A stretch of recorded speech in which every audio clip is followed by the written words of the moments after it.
My name is Hilary Letwin, and I'm the acting curator here at the West Vancouver Art Museum. I'm delighted to introduce you to our new exhibition, The Eyes Have Walls, which features the work of Vancouver-based artists Nicole Ondre and Mina Totino.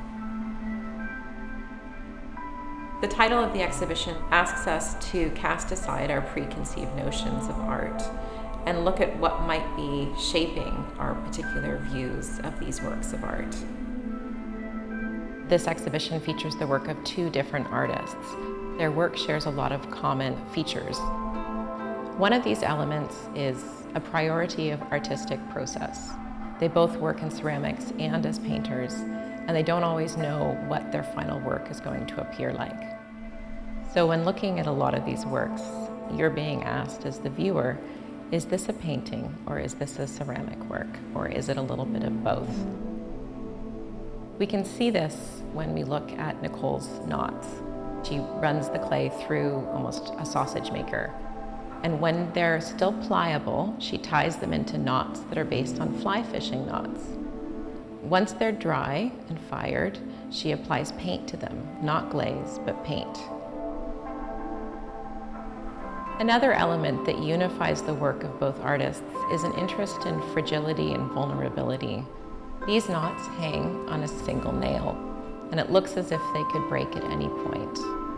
And the same is true of a lot of the different works in the exhibition. The artists celebrate the vulnerability of their materials. These elements of fragility encourage our closer looking.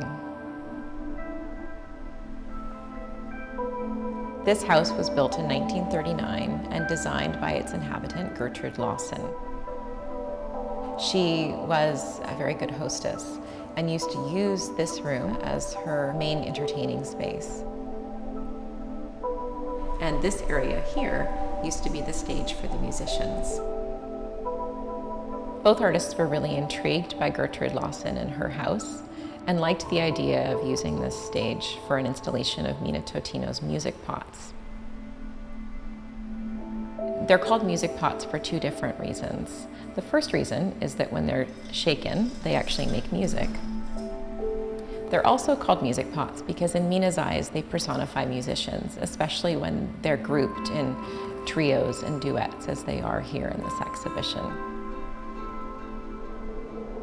Mina makes these pots by wheel throwing the base and then coil building the top of the pots. And they're all installed on these tables, which are made by a wood joiner named Wayne Arsenault. And in Mina's mind, the table and the pots are one piece together. They're slightly precarious, and it seems as if they might fall over. Just like Nicole Ondre's knots, which hang on a single nail, these tables also could surprise the viewer. This is especially true of the table in the corner here, which is made of 3 wooden legs and 1 ceramic leg.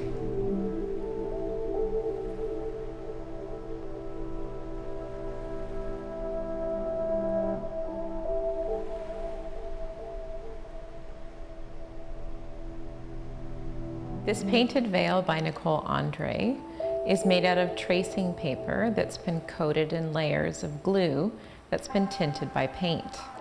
Nicole paints 4 or 5 layers of the tinted glue onto the tracing paper, and as they dry, she takes them and suspends them over the ceramic bars on which they hang. Nicole made these veils on site here at the Art Museum and installed them when they were still slightly wet. This is probably the only time that these particular veils will be displayed, as they're quite vulnerable, especially after they're removed. While these are veils and they act as paintings, they also remind us that all of the artwork in this exhibition transcends borders between different types of media. So they're not just paintings, but they're also sculptures. This painting by Mina Totino is one of 3 on the back wall of the exhibition. Mina creates these monochrome paintings by applying layers of different colors with a very small, fine brush, and it takes a long time to apply each layer of color. You can do a little bit of an archaeological excavation, looking at the edges and seeing that this green was maybe painted over an orange, which was maybe painted over an aubergine color. She also paints the edges of her painting with surprising colors and designs.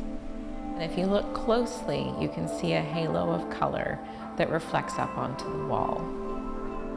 She's asking us to shift our perspective in the way that we look at these works, and to not just look at the paintings from the front, but to also look at them from the side and different angles. The edges and the way in which the halo casts a glow is Mina's way of exploring the confines of her medium. It's as if the painting slips off of the canvas and goes onto the edges and goes onto the wall. We have some excellent upcoming events here at the West Vancouver Art Museum around this exhibition, including an exhibition tour in Farsi and in Mandarin, and some children's programming.